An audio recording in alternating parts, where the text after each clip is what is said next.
काळजाच्या तळापर्यंत पोहोचला नाही, आमच्या मधला माणूस जागा झाला नाही. कोलाहलात साऱ्या माणूस शोधतो मी, गर्दीत माणसांच्या माणूस शोधतो मी. प्रचंड गर्दी या राष्ट्रामध्ये झाली माझ्या लेकरांनो, हे प्रचंड गर्दी या राष्ट्रामध्ये झाली, पण बोटावर मोजण्या इतपतच माणसं जिवंत राहिली. कारण आजही या मातीमध्ये 4 वर्षाच्या लेकीवर अत्याचार होतो. आजही माझ्या लेकींच्या शरीराचे तुकडे तुकडे केले जातात. 17-18 वर्षाचा बोरगा हातामध्ये दारूचा ग्लास घेता हत्तीसारख्या बापाला आजही दुखावतं का? कारण आमच्या मधला माणूस कुठेतरी हरवत चाललाय. ए माझ्या लेकरांनो, ही माती तुम्ही हरवत चालला, आई बापाचे कष्ट तुम्ही हरवत चालला, आणि म्हणून आज तुझ्या समोर उभा आहे बाप. हे पोरा, ही माती कोणाची याची जाणीव अगोदर तुला झाली पाहिजे. अरे ही माती माझ्या बुद्धांची, ही माती माझ्या महावीरांची, ही माती माझ्या जगज्योती बसवेश्वरांची, ही माती माझ्या छत्रपती शिवाजी राजाची, ही माती माझ्या संभाजी राजांची. हे माझ्या लेकरानं, अगोदर छत्रपती शिवाजी राजे कोण तुमच्या काळजावरती पेरून घ्या. अरे कोण राजा? कोण राजा? ज्या राजानं स्वतःच्या स्वराज्यातल्या स्त्रियांना तर आया बहिणीचा दर्जा दिला.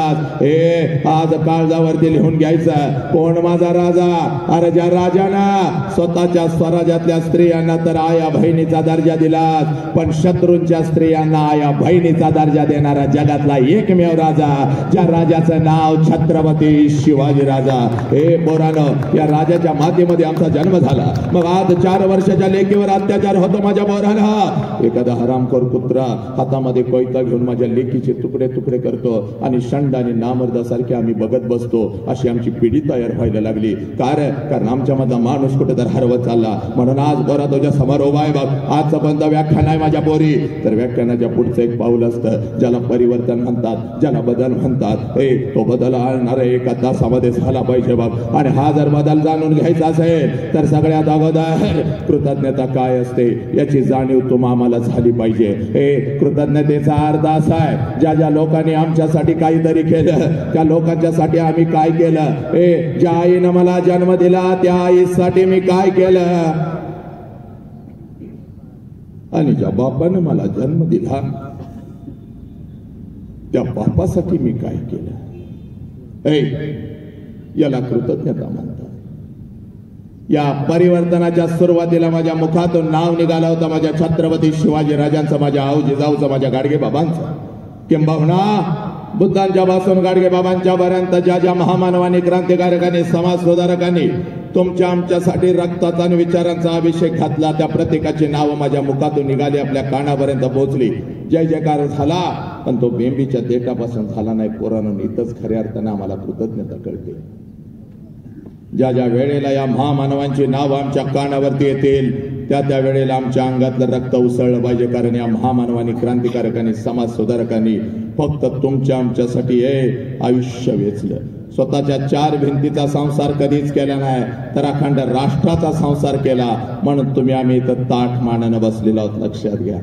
पोरांनो, यांची नाव आल्यानंतर आमचं रक्त उसळलं पाहिजे. जय जयकार कसा झाला पाहिजे? बेंबीच्या देठापासून झाला पाहिजे. या शाळेच्या भिंती नव्याने गहिवरून उठल्या पाहिजेत. हात जोडून सांगू का पोरांनो, आमच्या आईबापानं आमचा हात पकडला. नीट ऐका रे नालायक. आमच्या आईबापानं आमचा हात पकडला, या शाळेच्या 4 भिंतीमध्ये आम्हाला सोडलं. का? तुला डॉक्टर व्हायचंय, तुला इंजिनियर व्हायचंय, तुला वकील व्हायचंय. हात सोडून माझ्या छत्रपतींच्या साक्षीने सांगतो पोरा, तेव्हा या शाळेच्या 4 भिंती फक्त आम्हाला डॉक्टर देत नाहीत, इंजिनियर देत नाहीत, वकील देत नाहीत, तर या शाळेच्या 4 भिंती सगळ्यात अगोदर आम्हाला एक चारित्र्यवान माणूस देतात. लक्षात घ्या. माणसाची निर्मिती या शाळेच्या 4 भिंतीमध्ये होत असते. माणूस घडत असतो. तो माणूस कुठं तर हरवत चालला रे नालायक. म्हणून आज तुमच्या समोर उभा आहे. जय जयकार कसा झाला पाहिजे? आई वडिलाची पुण्याई एवढं सुंदर शरीर मिळालेलं आहे. या शरीराला 2 हात आहेत. दोन्ही हाताच्या दोन्ही मुठी करायच्या, आपल्या खांद्याजवळ ठेवायच्या, पाठीचा कणा ताट ठेवायचा.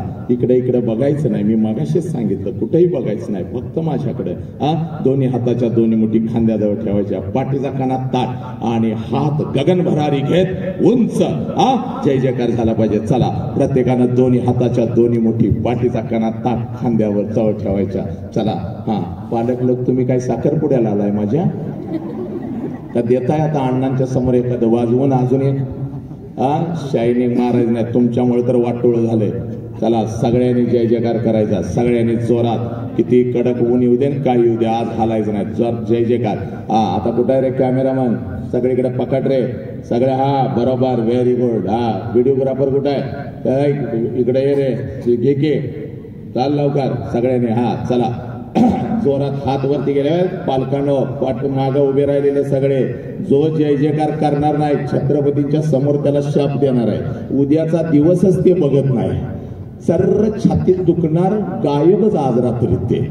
हा चला चला पाठीमागा. हा चला सगळे माता शिक्षक माहीत. चला हा, बोला छत्रपती शिवाजी महाराज के, बोला भारत माता के, बोला छत्रपती श्रीमंत धर्मवीर संभाजी महाराज के, बोला विश्वरत्न डॉक्टर बाबासाहेब आंबेडकरांचा वंदे वंदे.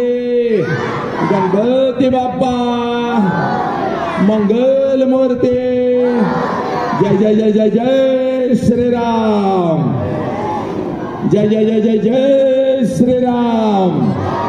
जय जय जय जय जय श्रीराम. क्या बात आहे. आता बघा चेहऱ्यावर तेज कसं आलं माझ्या लेकीनं. बघा बरं एकमेकीच्या चेहऱ्याकडे बघा. एवढी वर्ष 150 टन फेरेन लवली थापलीचा काय उपयोग झाला का? डुक्कार ते डुक्कारच राहिलं. पण आता नुसतं राजाचं नाव घेतल्यावर बघा चेहरा कसा बोलला. आणि आज घरी आता असंच उड्या मार जायचं टाणा टाणा. रोज कसं जातं का कार्ट्यानं, पाठीवर दप्तर, त्यात शिक्षकानं सांगितलेला अभ्यासक्रम आणि नुसतं मैत्रिणीला. हिला काय शिकवा येत नाही, त्या मॅडमला काय शिकवा येत नाही, ह्याचं काही समजत नाही, ती कधी बदलून जात्या एक कार्ट्यानं. आणि त्यात हातात मोबाईल, मोबाईलवर बघत अजून कसा त्याचा मेसेज आला नाही. आणि मी त्याला कालच पाठवला होता, माझं त्याच्याचं प्रेम कमी झालं. कार्टे तिकी काल रात्री मी त्याला जाळून आलो आता आम्ही. आता त्याचा येत नाही मेसेज. एक कार्ट्यानं आज घरी तसं जायचं नाही. आज उड्या मारत घरी जायचं, असं टना टना उड्या मारत जायचं. मम्मी पुढे आले की मम्मीला म्हणायचं मम्मी आय लव्ह यू माफ करायचा. मम्मीच्या गालाचा एक मुक्का घेऊन टाकायचा. मम्मी म्हणली पाहिजे माझ्या लेकीला काय झालं, अहो इकडे यावं पोरगी कशी तर करत्या. पप्पा पुढे आला की पप्पाकडे बघायचं, म्हणायचं पपड्या आय लव्ह यू मा. पप्पाच्या गालाचा ट्रिपल मुक्का घेऊन टाकायचा. कारण आजचा विषय आई बाप. हा हा हा हा, घरला घेऊनच जायचं. जरा आवाज वाढवा बरं, जरा आवाज वाढा. दोन्ही मॉनिटरचा आवाज खोलला सोडा आणि कडक करा एकदम. हा आलं का लक्षात? तर असं आज उड्या मारत जायचं घराकडं, टेन्शन घ्यायचं नाही. आणि आज तर 20-20 हजार लेकरं असतात, 20-20 हजार. झाडावरचा पक्षी सुद्धा मी उठू देत नाही, लक्षात घ्या. एवढी वाचा सिद्धी आपल्या जिभेवरती आलेली आहे. पण इयत्ता 1ली ते 4थीचं कार्ट जर माझ्या समोर आलं तर मात्र माझा हातपाय लटलटायला लागतात. याचा ट्रिबल जरा शार्प करायचं तर मात्र माझा हातपाय लटलटायला लागतात. कारण ही कार्टी कधी काय करतील याचा अंदाज नाही. परवा रत्नागिरी पश्चिम महाराष्ट्रामध्ये माझा कार्यक्रम होता. आणि मी असा मस्त नटून तटून खुर्चीत बसलेलो होतो. आणि एक मॅडम पर्स लावून अगदी डुलत डुलत माझ्या जवळ आल्या. मला म्हणाल्या सर तुम्ही आमच्यावर अन्याय करताय. म्हणलं माते भगिनी काय तुझ्यावर अन्याय केला ग?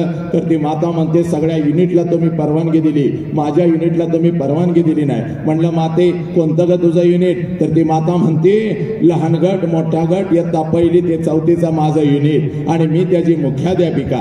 मी म्हणलं असं कर, एका बसमध्ये ती सगळी घाल आणि खाली गोव्याला पिकनिकला निघून जा. पण ही कार्टी माझ्या जवळ बसवायची नाही, ही कार्टी लय वांड आहे.